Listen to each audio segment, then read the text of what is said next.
These days, not all relationships end in loud arguments or emotional farewells. Sometimes they simply fade away. One moment you're constantly messaging each other, the next there's complete silence, no warning, no explanation, no closure.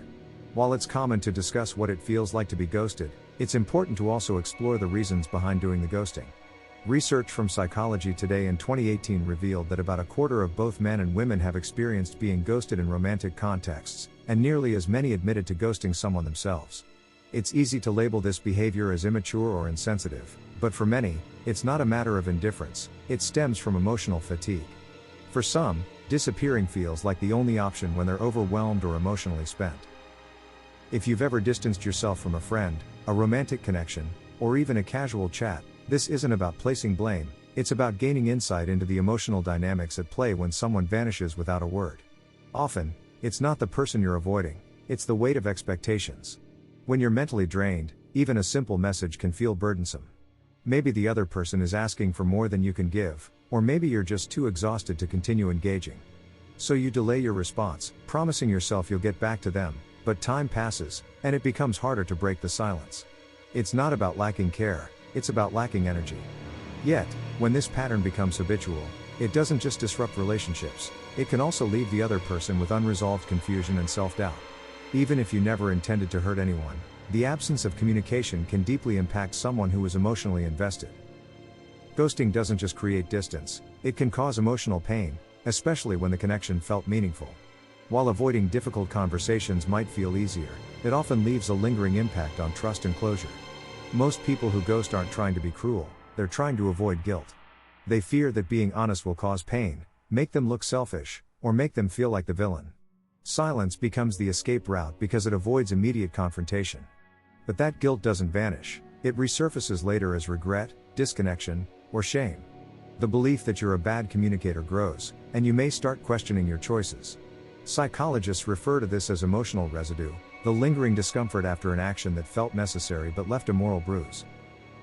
Owning the effects of silence doesn't mean self-punishment, it's about recognizing that honest communication is part of emotional growth and that we can develop better ways to navigate challenging interactions.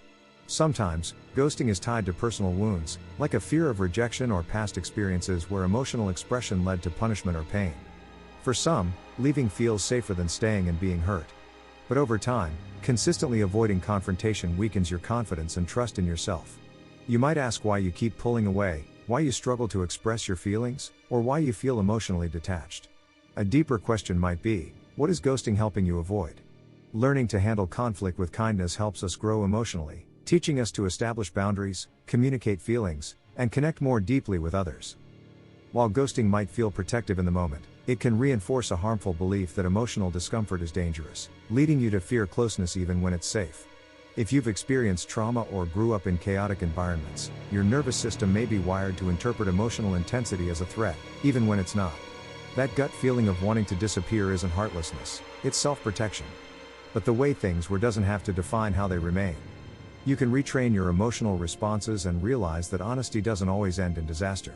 With time, you can become more comfortable navigating emotional discomfort, one conversation at a time. That said, there are moments when ghosting is valid, particularly when you're dealing with manipulation, disrespect, or behavior that triggers anxiety or fear.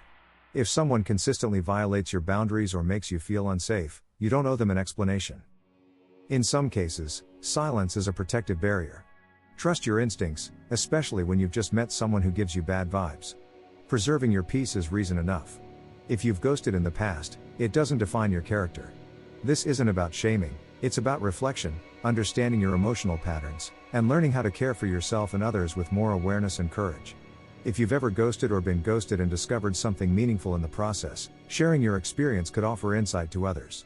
And if this resonated with you or shifted your perspective, consider sharing it with someone else and exploring more content on emotional growth and healthy relationship dynamics.